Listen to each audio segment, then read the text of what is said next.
வணக்கம். ஆலயம் மேட்ரிமோனி. இன்றைய பெண் ஜாதக விபரம்.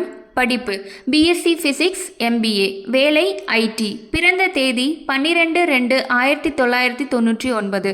பிறந்த நேரம் 2:36 PM. பிறந்த ஊர் சேலம். இருப்பிடம் திருப்பூர்.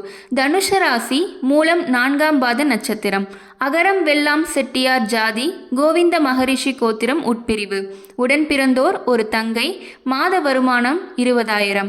எதிர்பார்ப்பு ஏதேனும் ஒரு டிகிரி. நீங்கள் உங்களுக்கோ அல்லது உங்கள் குடும்பத்தினருக்கோ வரன் தேடுறீங்களா? நம்ம ஆலயம் மேட்ரிமோனியில் பெண்களுக்கு இலவச பதிவும் ஆண்களுக்கு ரூபாய் 1000 மட்டுமே பதிவு கட்டணமாக பெறப்படுகிறது. இதில் 6 மாதம் வரை பொருந்தும் 20 வரன்களை நீங்கள் தேர்ந்தெடுக்கலாம். பதிவு கட்டணம் மட்டுமே, கமிஷன் எதுவும் கிடையாது. மேலும் விவரம் தெரிந்து கொள்ள 8903821987 என்ற எண்ணிற்கு தொடர்பு கொள்ளவும். அலுவலக நேரம் காலை 10 மணி முதல் மாலை 6 மணி வரை.